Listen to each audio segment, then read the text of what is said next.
Sarap maging bata. Narinig mo na ba ang katagang masarap maging bata? O nasabi mo na sa isang usapan ng litanyang iyan?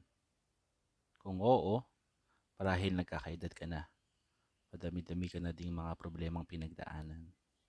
Suliranin na iniyakan, paghihirap na dinamdam, kinimkim at pinagpuyatan.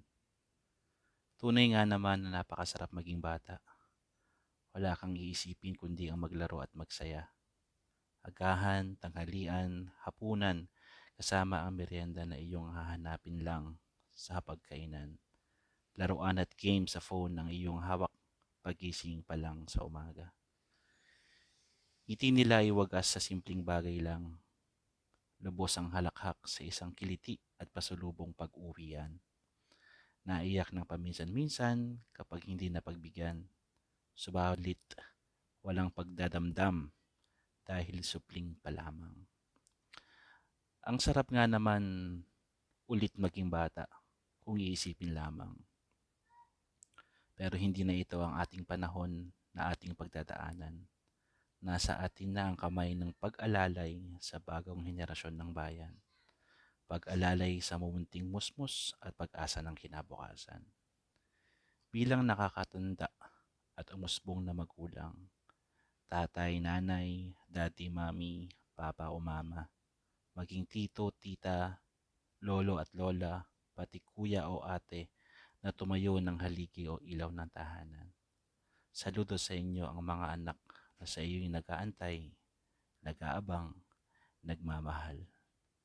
Sarap, sarap maging bata, di ba? Sarap sa pakiramdam. Sarap maging bata.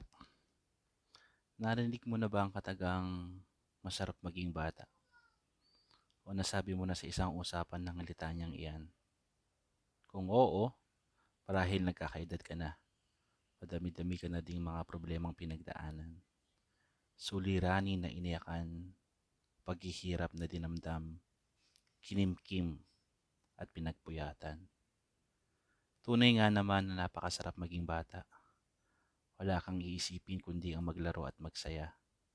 Agahan, tanghalian, hapunan, kasama ang merienda na iyong hahanapin lang sa pagkainan.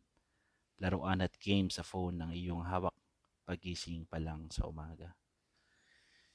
Ngiti nila ay wagas sa simpleng bagay lang. Lubos ang halakhak sa isang kiliti at pasulubong pag-uwian. Naiyak ng paminsan-minsan kapag hindi napagbigyan.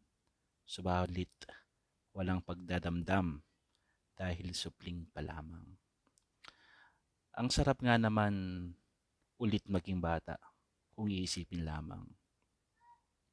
Pero hindi na ito ang ating panahon na ating pagdadaanan. Nasa atin na ang kamay ng pag-alalay sa bagong henerasyon ng bayan. Pag-alalay sa mumunting musmus at pag-asa ng kinabukasan.